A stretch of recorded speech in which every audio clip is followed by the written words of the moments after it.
Salut, bienvenue pour la BD High Street, une BD d'horreur éditée par Urban en France. Ne pas mettre dans les mains des enfants, évidemment, c'est pour public averti. Donc voilà nos 4 personnages principaux, Monsieur X-Ray, le monstre mutique, Madame Bienfaite, et Pranky, le petit scout. Scénario de John Jones, on commence à bien le connaître lui, une vraie star. Donc là, nous allons suivre les histoires en fait, de ces 4 protagonistes, des âmes damnées qui ont été recrutés par le compteur. Un être encore énigmatique. On ne sait pas trop ce qu'il veut ni qui il est vraiment dans ce premier tome. Donc voilà, on sait juste pour l'instant que les âmes qui travaillent pour lui doivent récolter 10 000 autres âmes en échange desquelles ils pourront quitter High Street. Évidemment, tous ont leurs petits objectifs personnels. Par exemple, Pranky, lui, bien qu'il ait largement atteint son quota des 10 000, il refuse de quitter High Street. Et il va même jusqu'à voler les âmes de ses petits compagnons pour les empêcher eux aussi de quitter High Street. Pourquoi? Eh ben, on n'a pas encore la réponse.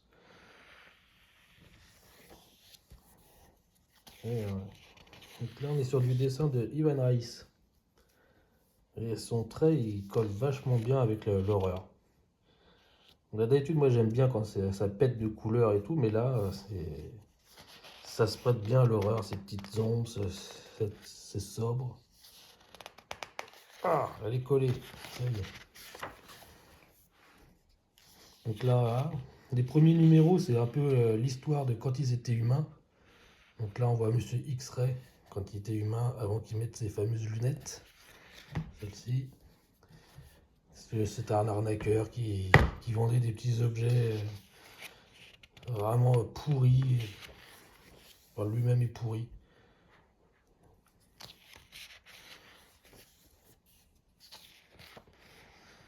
Il va carrément jusqu'à acheter des animaux sur Internet. Et voilà, ce petit singe qui est mort va le hanter.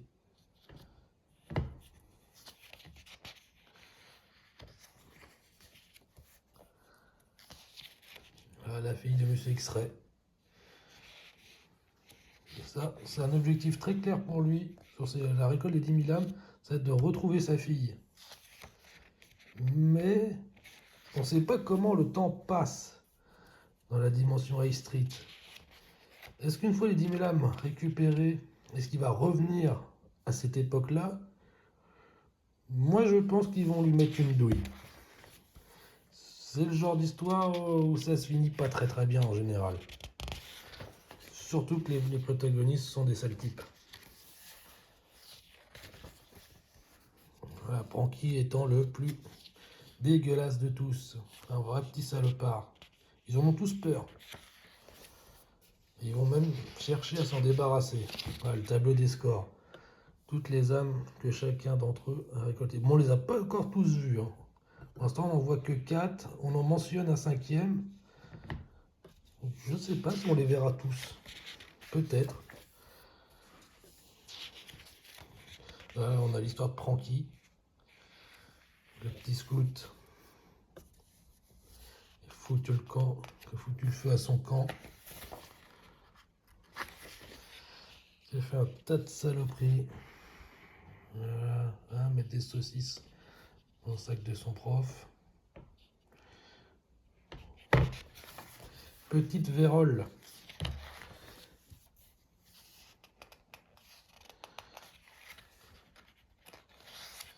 Et voilà. Et du coup, en fait, chaque personnage qui hante comme lui là, lui il est humain. Chaque personnage qui hante dans les Street, c'est qu'il a forcément quelque chose à se reprocher dans sa vie. Là, lui, il était du coup coupable de meurtre. C'est un tueur en série. Donc il y a vraiment... il n'y a aucun personnage en fait à prendre en pitié et à dire le pauvre ou quoi. C'est vraiment tous des salopards qui sont dézingués par d'autres salopards. Ça change. C'est plein de petits trucs sympas. Puis alors là, ce dessin... Oh là là, C'est beau, ça fourmille de détails. Et c'est à la base, c'est du Image Comics. Vraiment, ils font vraiment un super taf ces dernières années. Contrairement, je trouve, à la fainéantise de DC et Marvel. Avec leurs univers absolus et ultimate, que je trouve vraiment c'est redondant, ça tourne en rond. Ça mène pas à grand chose.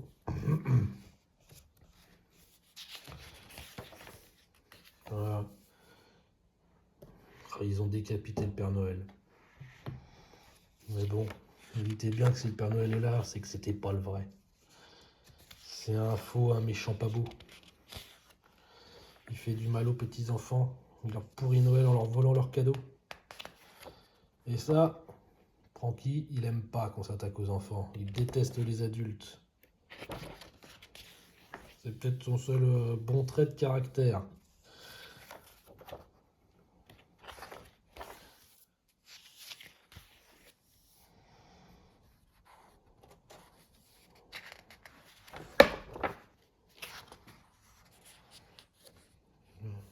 Plus simple pour faire retourner les pages comme ça.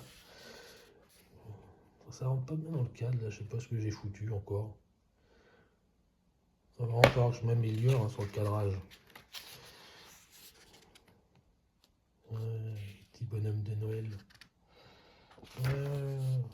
Et paf. Là, le monstre mythique. Belle première apparition. Donc lui, le monstre mythique, il refuse de collecter les âmes. Il les sauve. On peut le voir là. Il en a récolté 0, alors que Francky a dépassé 18 000. Pourquoi est-ce qu'il les sauve? Eh bien ça, on ne le sait pas. Parce que c'est plein de petits secrets encore, de mystères. Il y a plein de choses à découvrir. Mais voilà, quand il était humain. C'est peut-être le seul là-dedans qui de base était pas mauvais. De ce qu'on sait pour l'instant, il n'a fait qu'une erreur. C'est d'avoir eu peur de perdre son rôle de frère de Frankenstein et d'avoir tué son soi-disant concurrent, qui en fait n'en était pas un.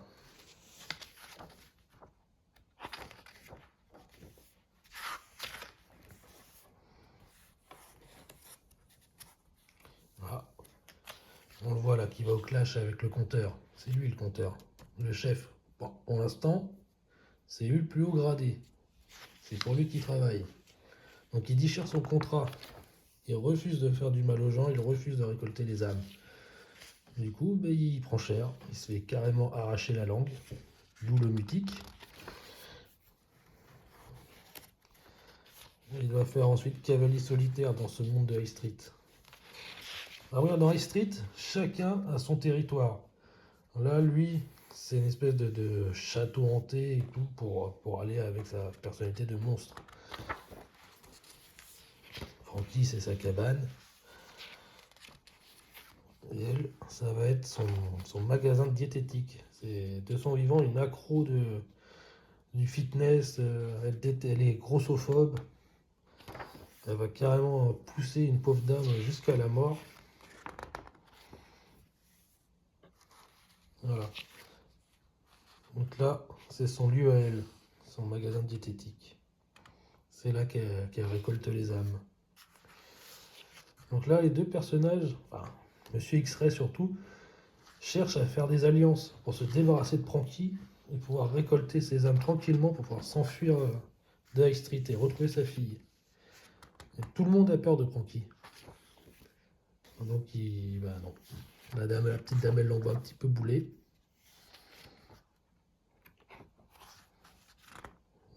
Là, on voit son passé. En fait, elle était grosse, que sa mère était grosse. Et que du coup, on a fait une sorte de phobie.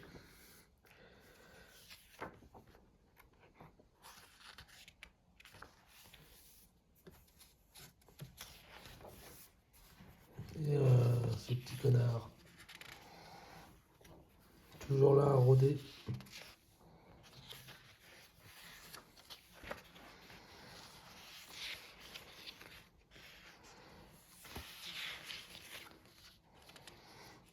Donc là, on nous parle de d'autres qui travaillent pour le compteur. Est-ce qu'on les verra plus que ça? Voilà. Là, ici, on voit que le monstre mutique, il a emprisonné quelqu'un.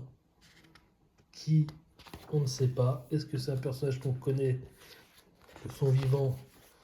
On en saura sûrement plus dans le tome 2. J'espère qu'il y aura un tome 2. J'espère que ce tome 1, il va bien marcher. Ça en vaut vraiment le coup pour ceux qui aiment l'horreur, c'est vraiment intéressant.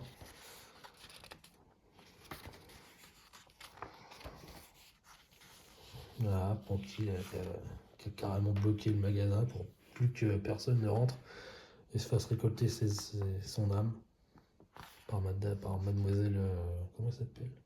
Bienfaite.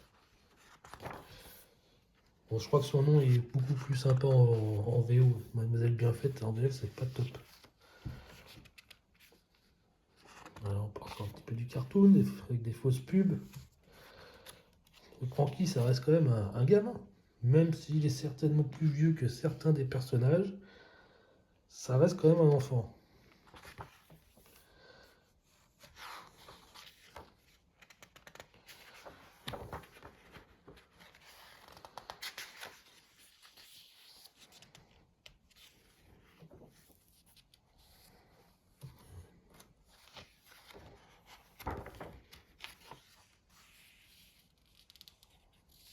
Voilà. Encore un de capturé. Ça n'a pas pour. Celui-là, il voulait tuer ou passer un message au monstre mutique. Pas très très clair ça, encore. Il le déteste. Pourquoi? On nous le dit pas tout de suite.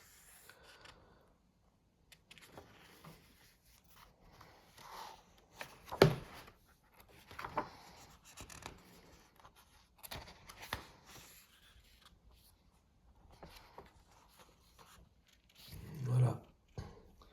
On apprend que ce monsieur là, qui servait d'appât, c'est en fait un tueur d'enfants.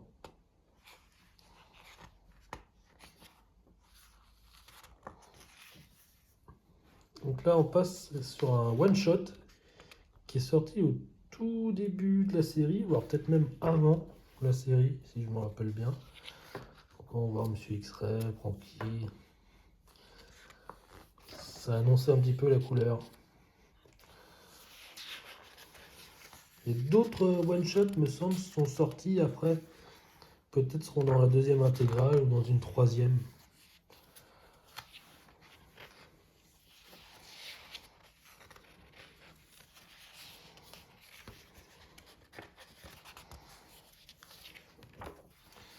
On va accélérer un petit peu les pages parce que j'ai très envie de pisser. J'aurais peut-être pas dû boire une chopine de menthe avant de faire la lecture. Hop. Bon alors moi qui aime la nourriture, qui sacralise la nourriture, ah ça me donne envie de lécher la page. C'est très très bien dessiné.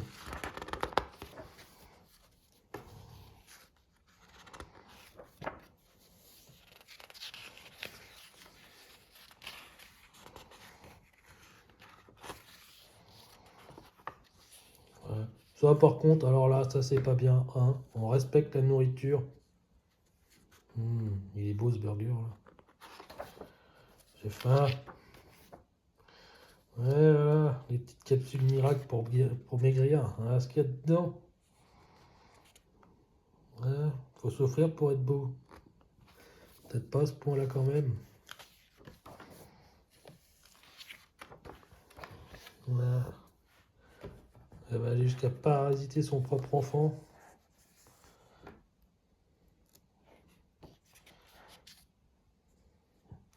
Voilà, donc elle a deux âmes. Deux âmes seulement de pouvoir s'échapper de High Street. Mais tranquille, on empêche. À la fin, on a les petits bonus. Les fiches personnages. Du moins des 4 principaux. Et un petit peu du compteur. Bon, évidemment, inconnu. Hein. Pour l'instant, ça reste très très vague pour lui.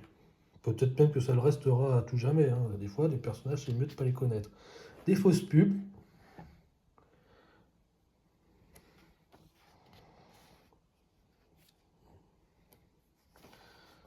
Ah, les galeries de couverture. Ça, c'est toujours sympa aussi.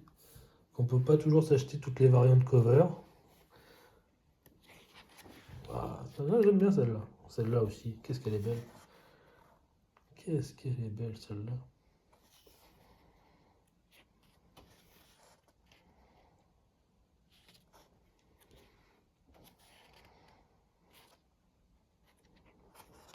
Voilà, donc un tome 2 sûrement à venir, enfin je l'espère, qui promet pas mal de tension et de bagarres entre les différents protagonistes.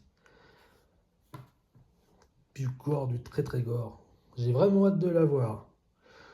Bon, sur ce, n'hésitez pas à laisser un commentaire, à acheter ce comics, à dire ce que vous en pensez. Et puis acheter mon livre, Le Manoir Stephenson. Petit livre d'horreur amateur, très très sympa, sur Amazon et Kobo. Voilà, fallait que je le dise, avant de faire une petite vidéo spéciale dessus.